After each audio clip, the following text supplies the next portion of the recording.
அல்ஹம்துலில்லாஹி ரப்பில் ஆலமீன் வலாகிபத்துல் முத்தகீன் வஸ்ஸலாத்து வஸ்ஸலாமு அலா சய்யிதினா முஹம்மதின் வ அலா ஆலிஹி வ ஸஹ்பிஹி அஜ்மஈன். அம்மா பஅத், ஃபகத் கால அல்லாஹு ஃபில் குர்ஆனில் அலீம் பஅத அஊது பில்லாஹி மினஷ் ஷைத்தானிர் ரஜீம் பிஃபضل பிஸ்மில்லாஹிர் ரஹ்மானிர் ரஹீம். கால அல்லாஹு தஆலா وَأَنَّ الْمَسْجِدَ لِلَّهِ فَلَا تَدْعُوا مَعَ اللَّهِ أَحَدًا. صدق الله العلي العليم. وقال نبينا صلى الله عليه وسلم أحب البلاد إلى الله تعالى مساجدها وأبغض البلاد إلى الله أسواقها.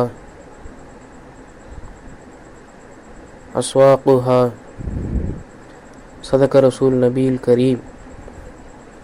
புகழும் புகழ்ச்சியும் ஏக இறைவனாகிய அல்லாஹ்விற்கே எல்லா புகழும் உரித்தாகட்டுமாக.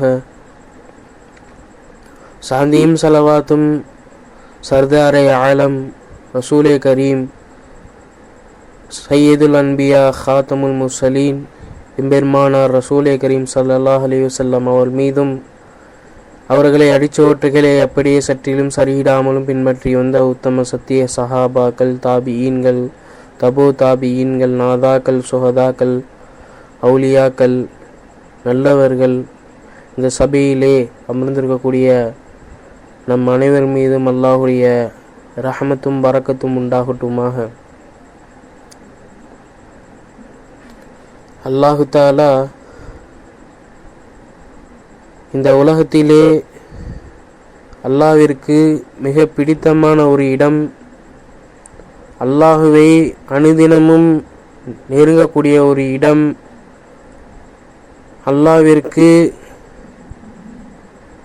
அல்லாஹுவை அதிகமாக புகழக்கூடிய ஒரு இடம் பள்ளிவாசலாக இருக்கின்றது. அஹப்புல் பிலாதி இலல்லாஹி தஆலா மசாஜிதுஹா வ அப்ஹலுல் பிலாதி இலல்லாஹி அஸ்வாகுஹா. எல்லா இடங்களை காட்டிலும் அல்லாஹ்விற்கு மிக விருப்பமான ஒரு இடம் பள்ளிவாசலாக இருக்கின்றது. எல்லா இடங்களை காட்டிலும் அல்லாஹ்விற்கு மிக வெறுப்பான இடம் கடை வீதிகளாக இருக்கின்றது என்று ஹஜரத் கண்மன் நாயகம் ஸல்லல்லாஹு அலைஹி வஸல்லம் அவர்கள் கூறுகிறார்கள். எவர் பள்ளியை நேசிப்பாரோ அவரை அல்லாஹு தஆலா நேசிக்கின்றான். இன்றைய காலகட்டத்திலே நாம் மனைவியை நேசிக்கின்றோம், தாயை நேசிக்கின்றோம், தந்தையை நேசிக்கின்றோம், ஏன் காதலை கூட நேசிக்க கூட தயாராக இருக்கின்ற நாம் இன்றைய காலகட்டத்திலே நாம் பள்ளியை நேசிக்கின்றோமா, தொழுகையை நேசிக்கின்றோமா, திக்ரை நேசிக்கின்றோமா, அமல் செய்ய நாடுகிறோமா என்று கேட்டால் இல்லை. இதுதான் நிதர்சனமான உண்மையாக இருக்கின்றது. சாதாரண ஒரு பள்ளிவாசலிலே நாம் தொழுதால் அல்லாஹு தஆலா 27 மடங்கு அல்லது 25 மடங்கு நன்மைகளை தருகிறான் என்று ஹஜரத் கண்மன் நாயகம் ஸல்லல்லாஹு அலைஹி வஸல்லம் அவர்கள் கூறுகிறார்கள். மக்காவில் தொழக்கூடிய ஒரு தொழுகை 1,00,000 தொழுகைக்கு சமமானது என்று ஹதீஸ்களிலே நாம் பார்ப்போம். அதே போல மஸ்ஜிது நபவியில் தொழக்கூடிய தொழுகை 1000 தொழுகைக்கு சமமானது என்று ஹதீஸ்களிலே நாம் பார்த்து கொண்டிருக்கின்றோம். பைத்துல் முஹத்தஸில் தொழக்கூடிய தொழுகை 500 தொழுகைகளுக்கு சமமானது என்று நபிகள் நாயகம் ஸல்லல்லாஹு அலைஹி வஸல்லம் அவர்கள் சொல்லி நாம் ஹதீஸ்களிலே கேட்டு இருப்போம். நீண்ட நேரம் பயணங்கள் மேற்கொள்ளுங்கள், நீங்கள் செல்லக்கூடிய பள்ளிவாசல்கள் 3 தான் என்று அருமநாயகம் ஸல்லல்லாஹு அலைஹி வஸல்லம் அவர்கள் சொன்னார்கள். மஸ்ஜிதுல் ஹராம் முதலாவதாக, இரண்டாவதாக மஸ்ஜிது நபவி என்று சொன்னார்கள், மூன்றாவது மஸ்ஜிதுல் அக்ஸா என்று கண்மநாயகம் ஸல்லல்லாஹு அலைஹி வஸல்லம் அவர்கள் சொன்னார்கள். இன்றைய காலகட்டத்திலே இந்த பள்ளிவாசல்களுக்கு பயணம் மேற்கொள்வதற்கு மாறாக நாம் வேறெங்கோ பயணம் செய்து கொண்டு வேற எங்கேயோ சென்று கொண்டு லடாக் நான் போகிறேன், நான் போயிட்டு இமயமலைக்கு போகிறேன், சீனாவுக்கு போகிறேன், ஜப்பானுக்கு போகிறேன், உலக நாடுகளை நாம் சுற்றி கொண்டு இருக்கின்றோம், கொடைக்கானலுக்கு போகிறேன், ஊட்டிக்கு போகிறேன் என்று சொல்லி கொண்டு போய்கொண்டு இருக்கின்றோம். அதில் நன்மை இருக்கின்றதா என்று கேட்டால் அது நன்மை இல்லை. ஆனால் இந்த பள்ளிவாசலுக்கு நாம் பயணம் செய்து கொண்டு போனால் மிக நன்மையாக பிரயோஜனமாக இருக்கின்றது. ஆகையால் நாம் சற்று சிந்தித்து பார்க்க வேண்டும். இது மாதிரி நல்ல இடங்களுக்கு நாம் செல்லக்கூடிய பாக்கியத்தை வல்ல ரஹ்மான் நமக்கு தந்திர புரிவானாக. ஒரு காலம் வரும், அப்போது பள்ளிவாசலை கட்டி கொண்டு மக்கள் போட்டி போடுவார்கள், அதை சரியாக பராமரிக்க மாட்டார்கள். இன்றைய காலகட்டத்தில் அவ்வாறு தான் நடந்து கொண்டு இருக்கின்றது. ஒரு பள்ளிவாசல்களை கட்டி கொண்டு பெருமை அடிக்கிறார்கள், பராமரிக்க மாட்டேங்கின்றார்கள். அந்த பள்ளிவாசலில் சூழல்களை மாற்றி அமைத்து கொண்டு இருக்கக்கூடிய சமுதாயம் நம்முடைய சமுதாயமாக தான் இருக்கின்றது. வல்ல ரஹ்மான் அதை விட்டு பாதுகாப்பானாக. அன்றைய காலகட்டத்திலே மஸ்ஜித் நபவி கூரை பள்ளிவாசலாக தான் இருந்தது. தரை மண் தரையாக தான் இருந்தது. இடுப்பு அளவிற்கு தான் சுவர் எழுப்பி அது பள்ளிவாசலாக காணப்பட்டது. அப்போது நபிகள் நாயகம் ஸல்லல்லாஹு அலைஹி வஸல்லம் அவர்கள் குத்பாவிற்கு முன்னால் அவர்கள் பயான் நிகழ்த்தினார்கள். பயான் சொல்லும்போது மக்களிடம் சொன்னார்கள், இது மிகப்பெரிய ஒரு மாளிகையாகும் என்று சொன்னார்கள். ஒரு காலம் வரும், தஜ்ஜால் வருகை, மதீனாவிற்குள் நுழைய முடியாது, மதீனா வெளியிலே அவன் நிறுத்தப்படுவான், பயங்கரமான மாளிகை தெரிகிறது, அது என்ன என்று கேட்கும் போது மஸ்ஜித் நபவி என்று சொல்லுவார்கள். அங்கே இருக்கக்கூடிய மக்கள்கள் அனைவரும் சொல்லுவார்கள், இது மஸ்ஜித் நபவி, மஸ்ஜித் நபவியில் நீங்கள் நுழைய முடியாது என்று சொல்லுவார்கள். அதே போல தஜ்ஜாலும் செல்ல நெருங்குவான் மஸ்ஜித் நபவிற்குள், ஆனால் அவன் செல்ல முடியாது.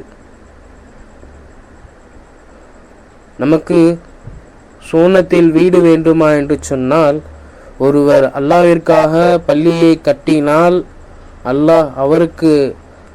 அல்லாஹ் சூனத்திலே ஒரு வீட்டை கட்டுகிறான். இன்றைய காலகட்டத்திலே நாம் பள்ளிவாசல்களை கட்டுகிறோம், ஆனால் முழுமையாக பராமரிக்க மாட்டேங்கின்றோம், பெருமை அடிக்கக்கூடியவர்களாக தான் இருக்கின்றோம். அல்லாஹ் அதை விட்டு முழுமையாக பாதுகாப்பானாக. இன்றைய காலகட்டத்திலே முஸ்லீம்கள் பள்ளிவாசல்களை தொழும் இடமாக தான் கருதுகிறோம். ஆனால் அன்றைய காலகட்டத்திலே நபி ஸல்லல்லாஹு அலைஹி வஸல்லம் அவர்கள் பள்ளிவாசல்களை கல்லூரிகளாக பயன்படுத்தினார்கள். சஹாபாக்களுக்கு பாடம் கற்றுக் கொடுத்த பள்ளிவாசல்களை கல்லூரிகளாக தான் பயன்படுத்தினார்கள். சஹாபாக்களுக்கு ஒழுக்கங்கள், நாகரிகங்கள், நீதி நேர்மை, யுத்தகலை, நேர்மையான வியாபாரம், நேர்மையான ஆட்சி, யாரிடம் எவ்வாறு பழக வேண்டும், தாய் தந்தை மனைவி உறவினர் சிறியவர் பெரியவர் எல்லோரும் இடத்திலும் எவ்வாறு நடந்து கொள்ள வேண்டும் என்பதை அருமை நாயகம் ரசூலை கரீம் ஸல்லல்லாஹு அலைஹி வஸல்லம் அவர்கள் சஹாபாக்களுக்கு கற்றுக் கொடுத்தார்கள். நீங்கள் தொழுகையை எவ்வாறு மேற்கொள்ள வேண்டும், நோன்பை எவ்வாறு மேற்கொள்ள வேண்டும், ஜக்காத்தை எவ்வாறு கொடுக்க வேண்டும், ஹஜ்ஜி எவ்வாறு செய்ய வேண்டும், கலிமாக்களை எவ்வாறு நீங்கள் ஓத வேண்டும் என்பதை அருமை நாயகம் ஹஜரத் ரசூலே கரீம் ஸல்லல்லாஹு அலைஹி வஸல்லம் அவர்கள் தோழருக்கு கற்றுத்தரப்பட்டது அன்றைய காலகட்டத்திலே. ஆக பெருமானார் காலகட்டத்தில் பள்ளிகள் கல்லூரியாக திகழ்ந்தது. நிறம், மொழி என்று வேறுபாடுகள் இல்லாமல் படித்தவனுக்கு முன்னால் எல்லாம் சமம் என்று சமத்துவத்தையும் சகோதரத்துவத்தையும் அல்லாஹ் பள்ளிவாசல்களை பின்பற்ற வைக்கிறான். பள்ளிவாசல்களை தூய்மைப்படுத்துவது அல்லாஹு தாலா சிறப்பை சொல்கிறான். ஒருவர் பள்ளிவாசலை கூட்டி கொண்டு இருக்கும்போது அவர் துவா செய்கிறார். மனதில் ஏதாவது நோக்கங்கள், ஏதாவது தேவைகள் இருந்தால் அவர் துவா செய்கிறார். அதே போன்று அல்லாஹு தாலா அவருக்கு முற்றிலும் அந்த நோக்கத்தையும் அந்த தேவைகளும் அந்த பள்ளிவாசலில் தூய்மைப்படுத்தும் போது அல்லாஹு தாலா நிச்சயமாக அவருக்கு அந்த ஹைராத்துகளையும் பரக்காத்துகளையும் அல்லாஹு தாலா தந்தரில் புரிகிறான். நாம் சற்று சிந்தித்து பார்க்க வேண்டும். பள்ளியை அதிகமாக தொடர்பு வைக்கக்கூடியவர்களாகவும் அதிகமாக பள்ளியை நேசிக்கக்கூடிய பாக்கியத்தையும் நம் அனைவருக்கும் அல்லாஹு தாலா தௌஃபீக் அளிப்பானாக. வாஹிர்தானில் அல்ஹம்துலில்லாஹி ரப்பில் ஆலமீன். அஸ்ஸலாமு அலைக்கும் வரஹ்மத்துல்லாஹி வபரகாத்துஹு.